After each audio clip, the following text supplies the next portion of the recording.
Hello guys, तो आज की वीडियो में हम करेंगे सेक्शन 21 ऑफ सीपीसी 1908। तो सेक्शन 21 हमें बताता है objection to jurisdiction. In territorial jurisdiction, जैसे इसे हम प्लेस ऑफ सुइंग भी कहते हैं, एपेलेंट और revisional court shall not allow objection unless defendant proof.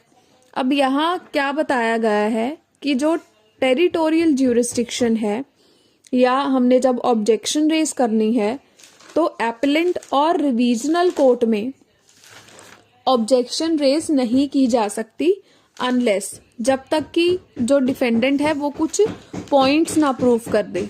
अब कौन से पॉइंट्स हैं जो डिफेंडेंट को प्रूफ करने पड़ेंगे? वो हैं that at earliest opportunity he has raised objection in trial court, कि जो डिफेंडेंट है उसे ट्रायल कोर्ट में ही ऑब्जेक्शन रेज करनी पड़ेगी। एंड उसके बाद है ड्यूरिंग सेटलमेंट ऑफ इश्यूज और बिफोर सेटलमेंट रेज्ड ऑब्जेक्शन। अब वह कब ऑब्जेक्शन रेज कर सकता है? जब सेटलमेंट चल रहा है या सेटलमेंट से पहले। तो अब हम करेंगे एग्जीक्यूटिंग कोर्ट। अब एग्जीक्यूटिंग कौन सा कोर्ट होगा? जो डिक्री को एग्जीक्यूट करेगा। अब इसमें क्या है? No objection as to competence of executing court with reference to local limits unless objection was taken in executing court at earliest possible opportunity and unless there has been consequent failure of justice।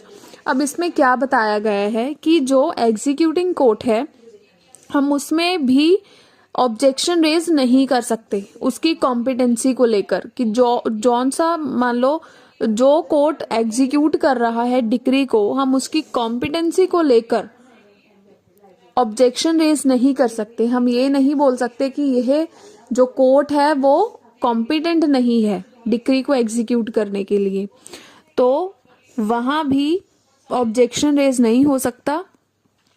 Objection at earliest possible opportunity में ही raise किया जाएगा अगर वहां पे कोई failure of justice हुआ है। एंड उसके बाद है सेक्शन 21A क्लॉज। अब यहाँ पे क्या है? Bar on suit to set aside decree on objection as to place of suing, no suit shall lie challenging the validity of a decree passed in a former suit. अब यहाँ क्या बताया गया है कि कोई भी सूट फाइल नहीं हो सकता